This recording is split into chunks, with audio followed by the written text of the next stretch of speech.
Hi, welcome back. My name is Newman. This is my life with plants. Oops. It is now 2 o'clock in the afternoon, 27 degrees, 95 Fahrenheit.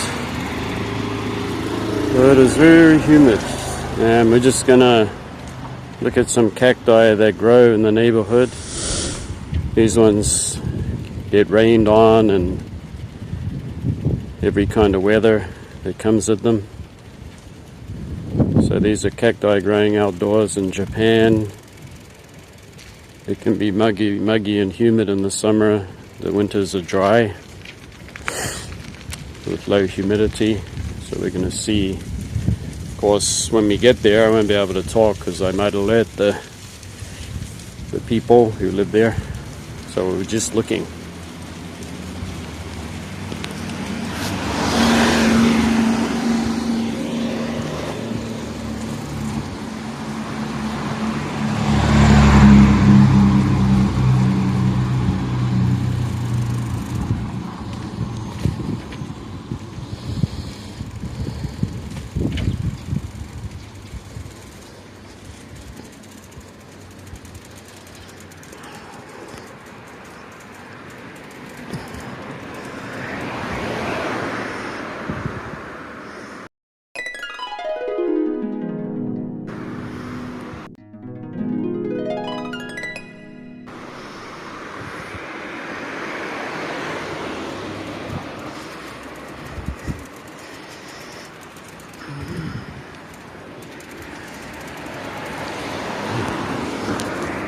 So that's our first. You saw those Echinopsis growing outdoors. They grow them in Akadama. So if you don't know what Akadama is, it's a kind of red volcanic soil that retains moisture. Also is free draining and a little bit sticky like clay, but they grow in it. So next up, we're going to go to a place that I'm going to try to remember where it is, and they have some columnar cacti. So you'll see some pretty tall trichos and some globular cacti.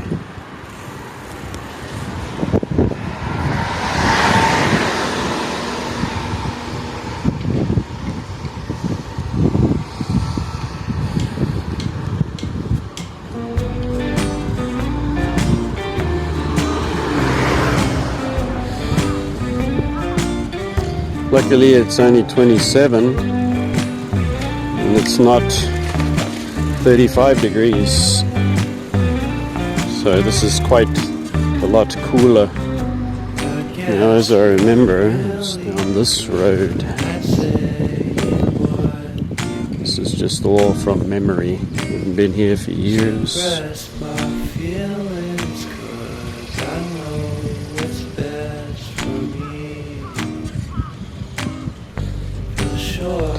They might not even be here anymore.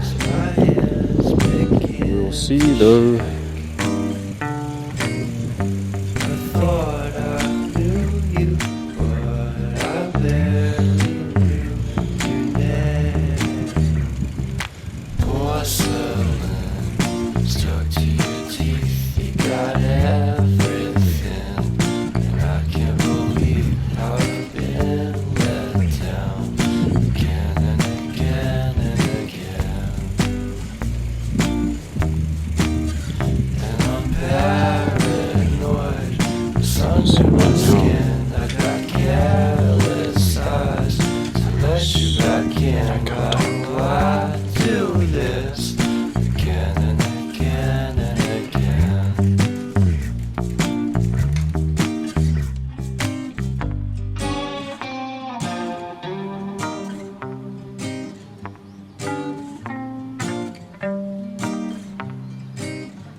See some horstii, and like I said, Myrtillocactus leninghausii grows outdoors and it likes plenty of moisture. These ones are growing in, these are actually terracotta pots that you eat noodles from. They're like souvenirs, but they make good pots. Yes, got a mammy there. Okay.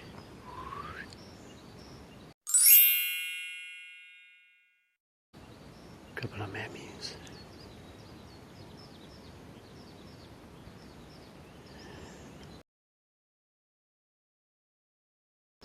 This horstii got some buds back here.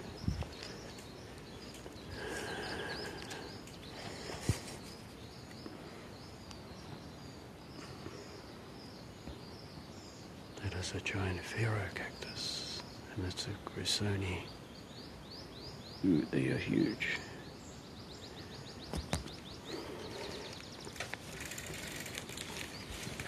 This was well worth the trip. Back over here, I am surprised. This is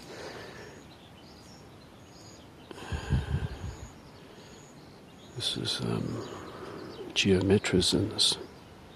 I'm surprised that's growing.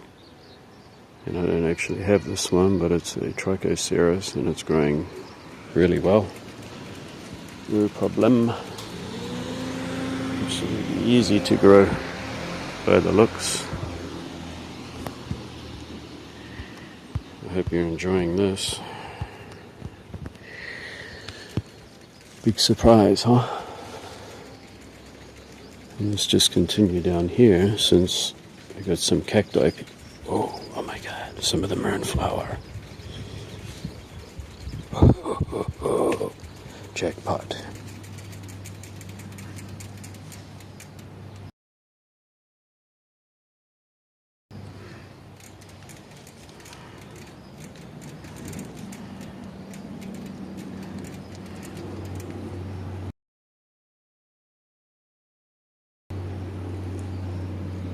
The cluster is enormous. It's 50 centimeters across.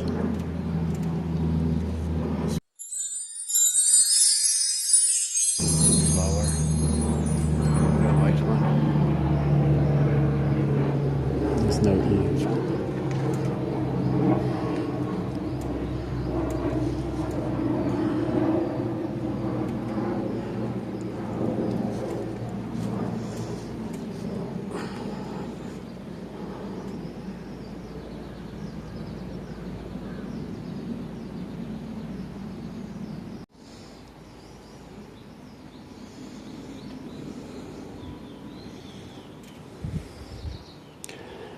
They'll be getting plenty of rain. There's no eave above them. They just get everything. All the moisture, all the rain.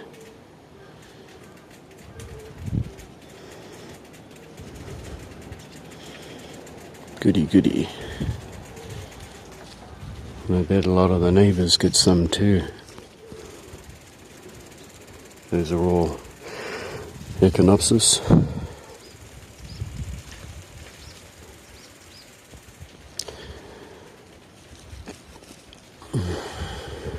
They have the shutters closed. They must have the air conditioner on or something. Not everybody enjoys this heat. Ugh.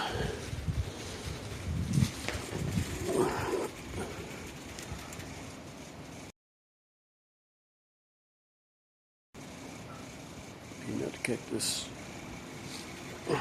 That's the one I just bought, actually.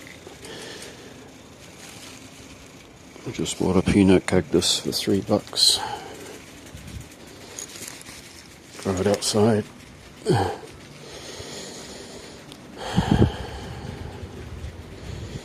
Well, that was quite exciting.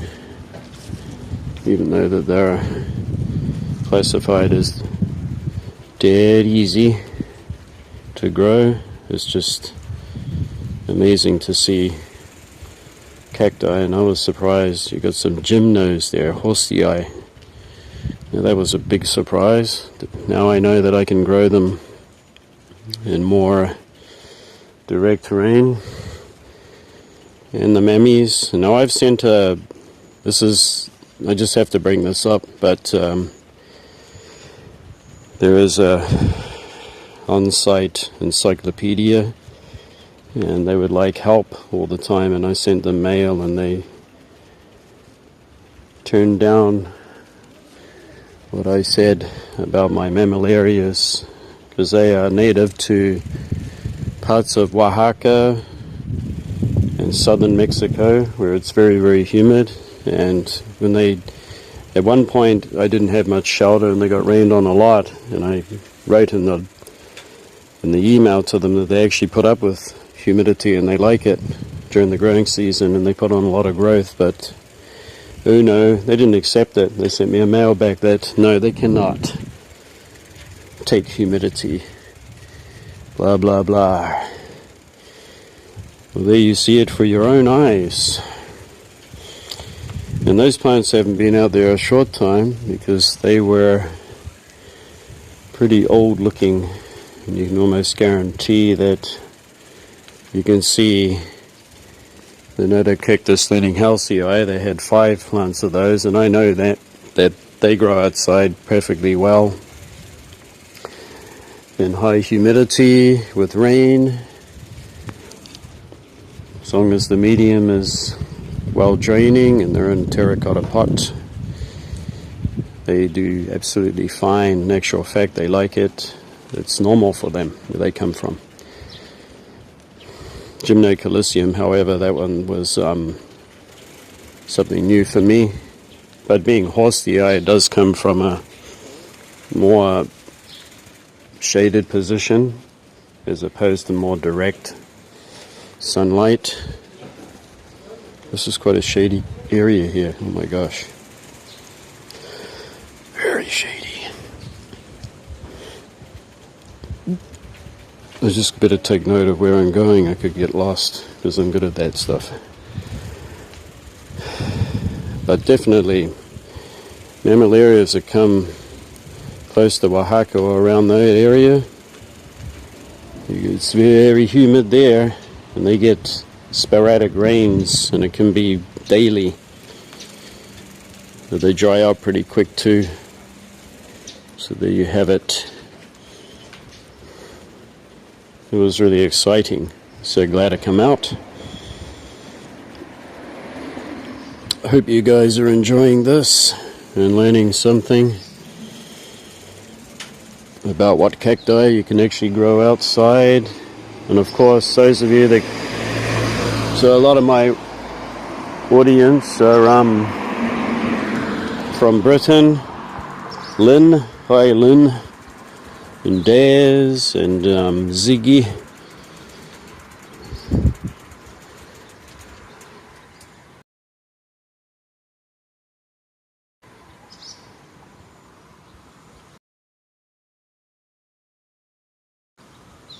Peanut cactus outside all year. But if you come from a wet climate in the winter, you just bring them inside. But you can put them out, and Ziggy's been doing that. Bet you his one is multiplied like anything. Okay.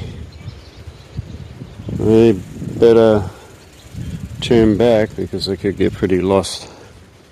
Although I'm still interested in what I'll run into. This is one of my favorite things, is to see people's gardens.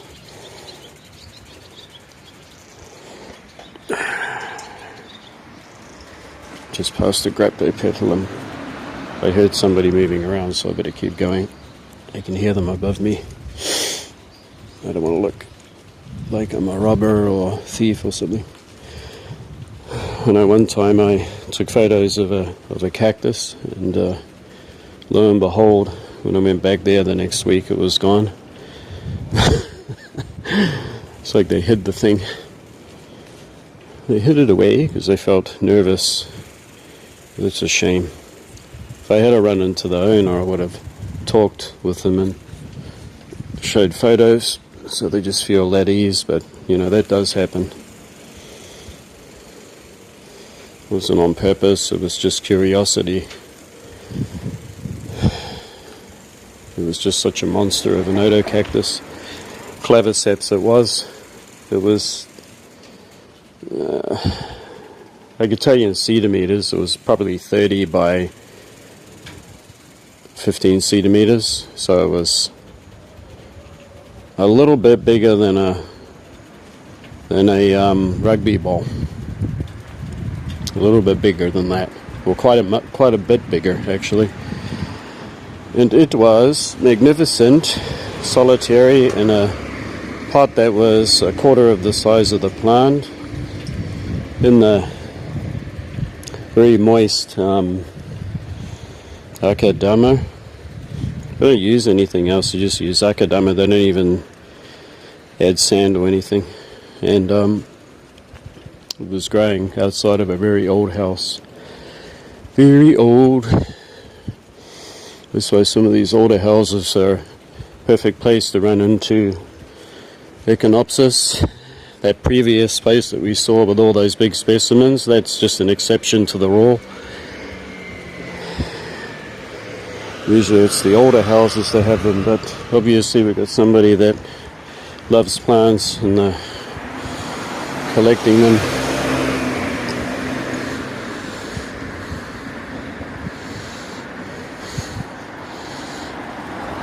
But that was great. We're still going. Might see something else. Might. New location, new plants, blah blah.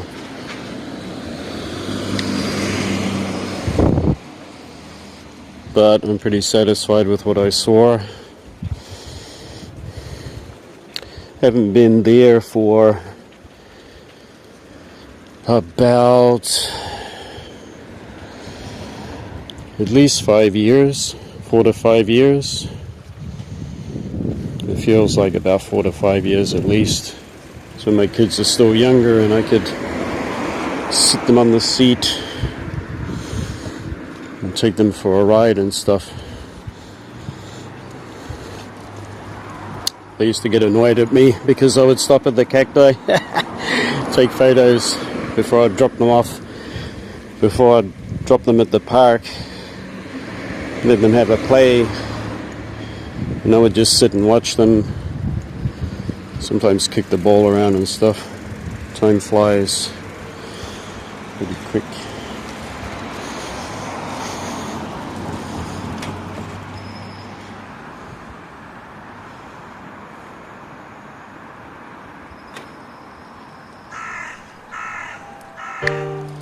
Put down the phone. You know where to go. Getting lost is my thing. I'm good at it. Back on the road. Yeah, it's so I think I'm going in the right direction. I think I should be. There's only so many times you can get lost before you start getting your senses. Yeah, I got them. I can get really lost. Like I have no idea where I am, and then I can... It's like I got an inbuilt radar system, compass. I'm always able to find my way out, and that's because the streets are set out. So it may be confusing looking because there's so many back alleys and stuff, but it's pretty easy to find a main road and then work out where you are.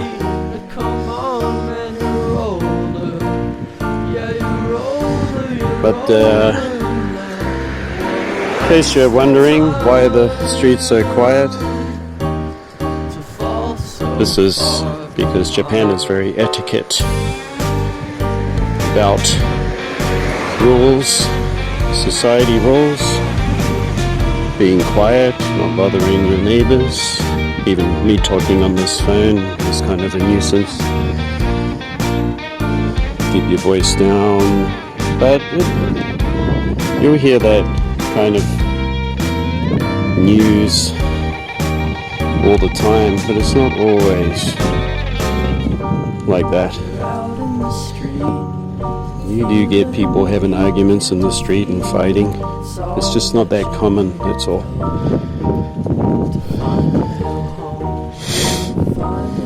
But generally nice and quiet. These are the suburbs. And the suburbs have been created like this because of the immense train system that lets people live in the suburbs and be able to travel by train to get to work. In the city, of course, it would be much noisier. All the young people like to go out and they're quite noisy with their talking and everything like that because it's acceptable in that kind of area. But I like this lifestyle. This is what I like. I like quiet and tranquil.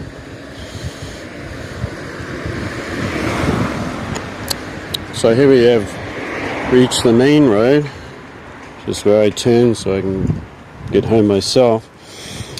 So I did pick up a cactus. So I've been meaning to pick one up, and I know that they have it at that bonsai nursery. They had some outside in the rain, of course. Nice full pot, $3.50. They put up with the cold too, no problem, minus temperatures, as long as they're dry.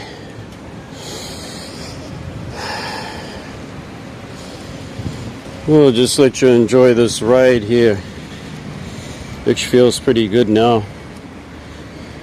I mean, if you can call 27 or cool, well, it certainly feels cooler than some of the days we've been having.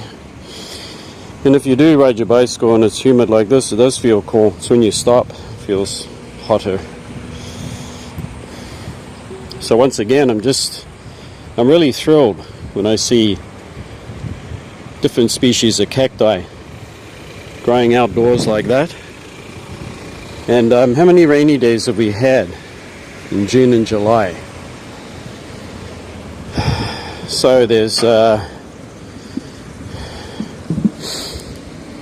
32, approximately 32, 34 days in a month.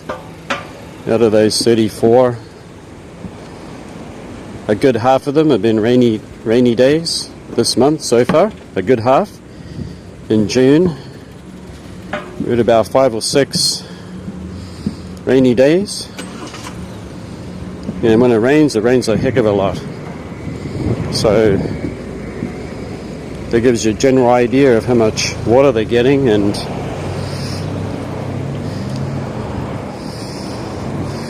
I encourage everyone to get some of your cacti and don't be afraid to try something if you got some spare ones. But make sure that you put them in terracotta just to keep those roots breathing. And pretty sure anything that is an Echinopsis and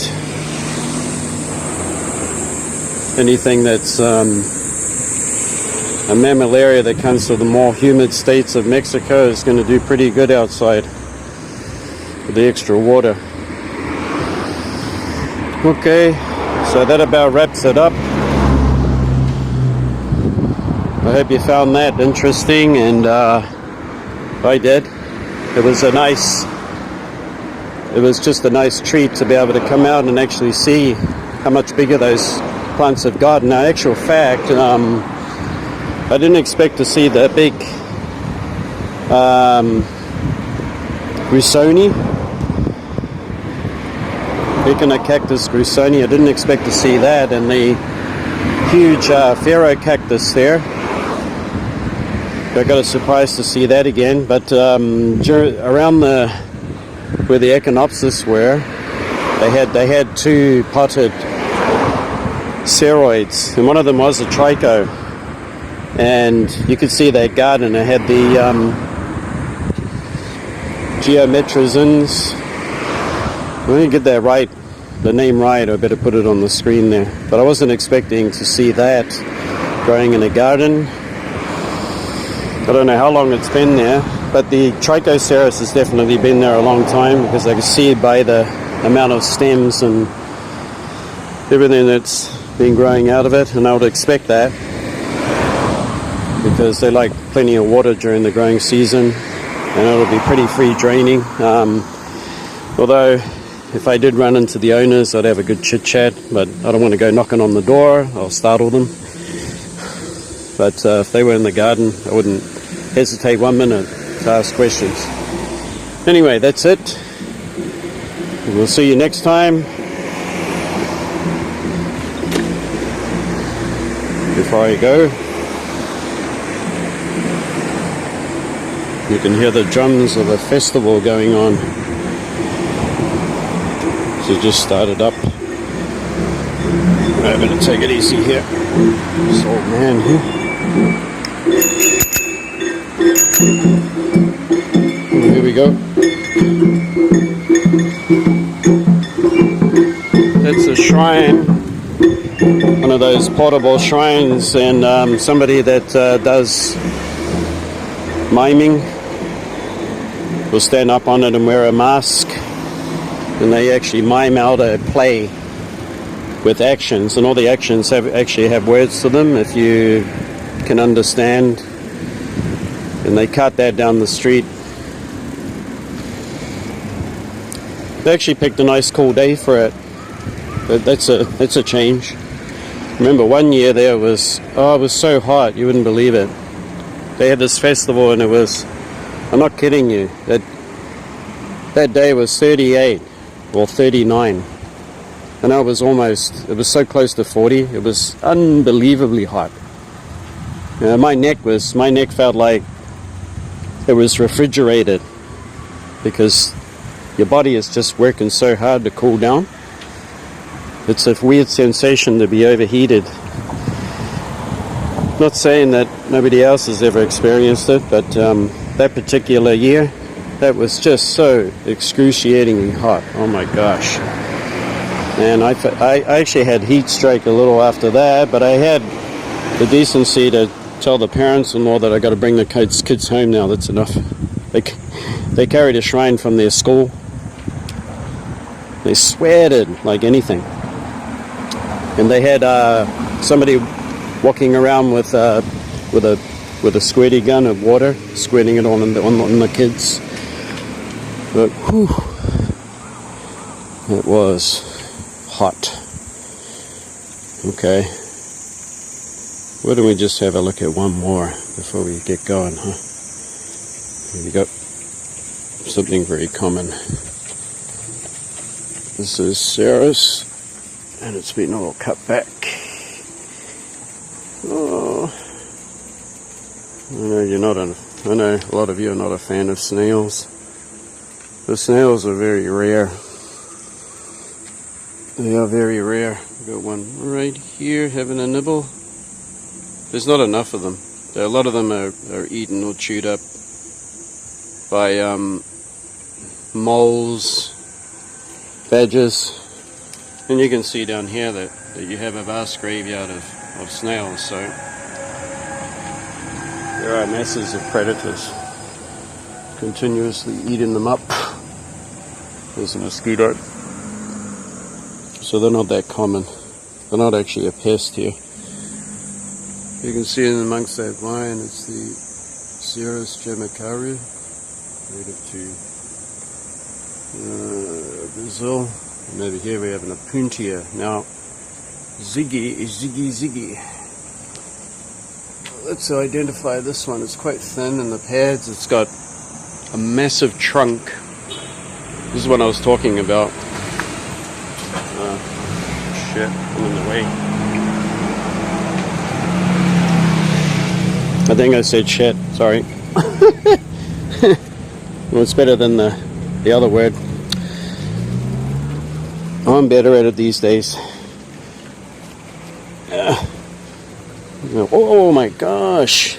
Okay, it's not a cactus, but oh my god. Okay. Look how big that hibiscus is. Ho ho ho.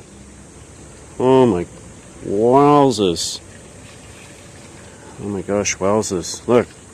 It's huge. Okay, we just went right off cacti there. Okay, let's get back on track. So, Ziggy, I was talking to you.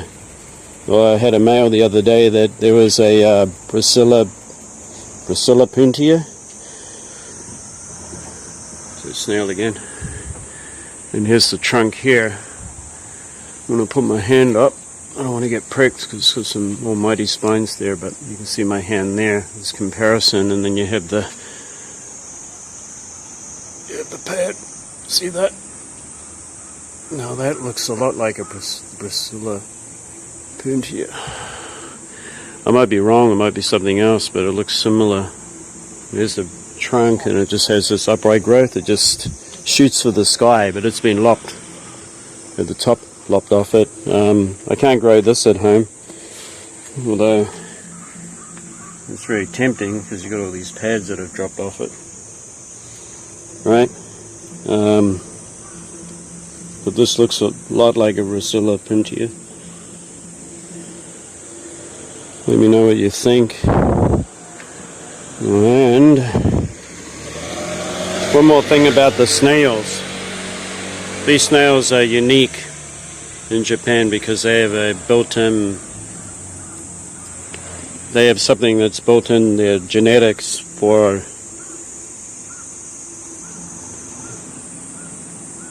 to protect themselves from predators. And I don't know if I can get this one to do it, but when they are attacked and they feel a threat, their shell becomes a bombing knocker. So they actually swing this shell around and around and around like a big fist. And the ground beetles that prey on them, they get knocked and lose their balance and fall off. Just thought that would be interesting for you.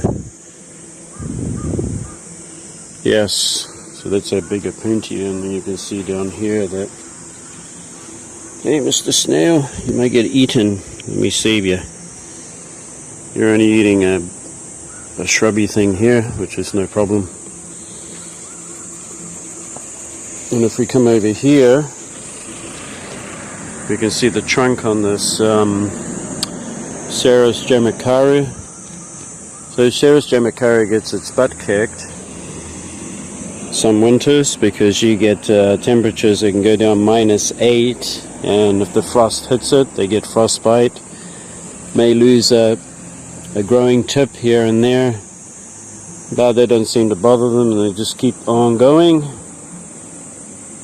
Yeah.